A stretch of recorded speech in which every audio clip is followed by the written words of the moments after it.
Let me tell you the one thing nobody tells you about building your first $100,000. It's not about how much you earn. It's not about finding the right stock. It's not about some complicated strategy that requires a finance degree to understand. It's about 5 decisions, made in the right order, starting as soon as possible. That's it. Charlie Munger, Warren Buffett's right hand for over 50 years, said the first $100,000 is the hardest money you will ever make. Not the first million, the first 100,000. And once I understood why he said that, everything about how I thought about money changed completely. In the next 8 minutes, I'm going to show you exactly what those 5 decisions are, what a realistic timeline looks like on a normal income, and the one silent mistake that keeps most people stuck at zero far longer than they should be. No fluff. Let's go. Before we get into the 5 decisions, you need to understand why $100,000 specifically is the milestone that changes everything. Below $100,000, you are doing almost all of the work yourself. Your contributions are the engine. You save $1,000, your account goes up $1,000. The math is completely linear, slow, grinding, and it feels like pushing a boulder uphill every single month. Once you cross $100,000, something fundamental shifts. At a 7% average annual return, the conservative long-term historical average of a broad index fund, your $100,000 generates $7,000 a year entirely on its own. That's $583 a month landing in your account without you doing anything, without you showing up, without you working a single extra hour. At $100,000, your money stops being a passenger and starts being a partner. A partner that works around the clock, never takes a day off, and gets more productive every single year you leave it alone. Now, let's talk about exactly how to get there. The first decision is the one most people skip entirely because it's uncomfortable. You cannot save your way to $100,000 on an income that doesn't support it. Frugality is powerful, but it has a hard floor. You can only cut so much. Your income has no ceiling.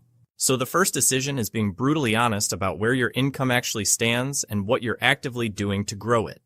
If you're earning $35,000 a year and saving 20% of that, you're putting away $7,000 a year. Even with investment returns helping you, hitting $100,000 takes over a decade. That's not a discipline problem. That's just math. But if you can move that income to $55,000 through a raise, a better job, a marketable skill, a side income, while keeping your lifestyle exactly the same, your timeline to $100,000 compresses from 10 years to 5 or 6. The highest leverage move available to most people under 40 is not a better savings account. It's a higher income. The two sides of this equation work together, and pulling both levers simultaneously is what separates people who get to $100,000 in 5 years from people who get there in 15. Decision 1. Actively work on earning more. Starting now, not after the next review. Here is the single most controllable variable in this entire equation. Not your returns, not the market, not your salary. Your savings rate. The percentage of your income you keep and deploy every month. Is the lever you control most directly and the one with the most immediate impact on your timeline. Real numbers. Same $50,000 salary throughout. At a 10% savings rate, $5,000 a year, you reach $100,000 in roughly 14 years. At 20%, $10,000 a year, you get there in about 8 years. At 30%, $15,000 a year, roughly 6 years.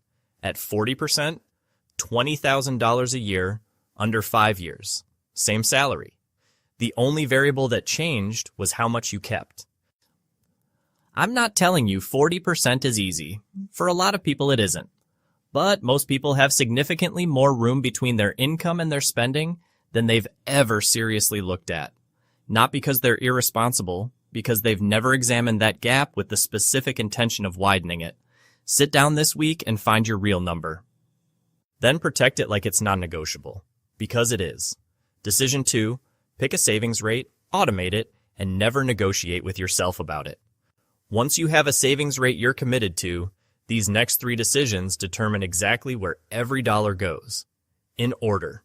No skipping. Decision 3. Build your emergency fund first. 3 to 6 months of living expenses. High-yield savings account. Do not touch it. This is not optional, and it is not boring advice you can skip because you've heard it before.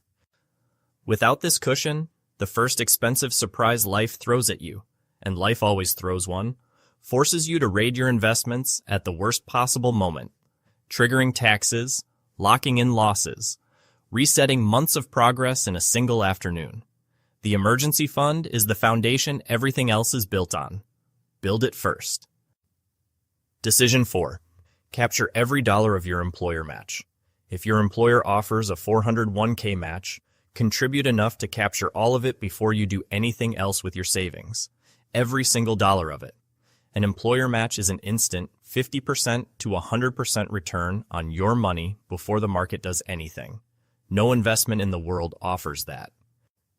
Leaving even a dollar of it on the table is one of the most expensive financial mistakes a person can quietly make every year. Decision 5. Index funds. Every month. Without stopping. Everything left after decisions 3 and 4 goes into low-cost, broad index funds, a total market fund, an S&P 500 fund, something simple and diversified, automatically every single month, regardless of what the market is doing. Not individual stocks, not crypto as your primary vehicle, not whatever is performing well on financial social media this week. Boring, low-cost, consistent index fund investing is how ordinary people build wealth that feels extraordinary over time. The data on this has been consistent for decades, and it is not ambiguous. 3 buckets, in strict order, every single month.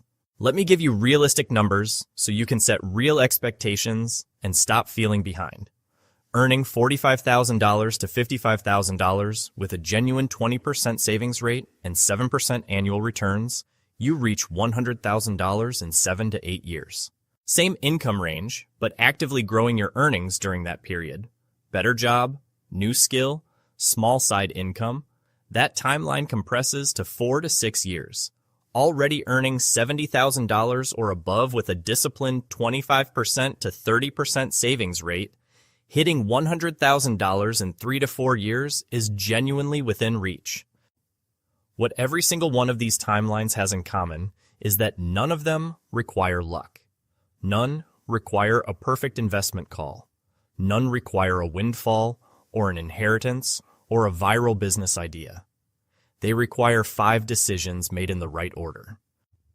And they require consistency, showing up every month, not stopping when the market drops, not inflating your lifestyle every time your paycheck grows, not cashing out when the balance looks tempting. The fastest path to $100,000 has never been the cleverest investment. It has always been the most consistent behavior over the longest uninterrupted stretch of time. I promised you the one silent mistake that keeps most people stuck far longer than they should be. Here it is, waiting for the perfect moment to start, waiting until the market looks better, waiting until after the holidays, waiting until the raise comes through, waiting until life feels more stable or the timing feels more right. There is no perfect moment. There has never been a perfect moment. Every month you wait doesn't just cost you 1 month of contributions. Thanks to compound interest, it costs you every dollar that month would have generated over the next 10, 20, and 30 years. The people who reach $100,000 fastest are almost never the most financially sophisticated. They are the ones who started with an imperfect plan on an imperfect day and simply never stopped. Start imperfectly. Start today. Start with whatever number you can actually commit to right now. Your first $100,000 is going to take longer than you want it to. There will be months where the market pulls back and the number goes down, and every instinct says something is wrong. There will be moments where the money sitting in your account feels like it could solve a more immediate problem. Push through all of it. Because on the other side of $100,000 is a financial life that runs on completely different rules. More money working for you, more distance from every paycheck, more options, which is ultimately what money is actually for. You don't need a perfect salary. You don't need to understand derivatives or crypto or any of the noise that dominates most financial content. You need 5 decisions, made in the right order, starting today. If this gave you a clearer picture of the actual path, hit the like button and share this with one person who needs to see it. Most people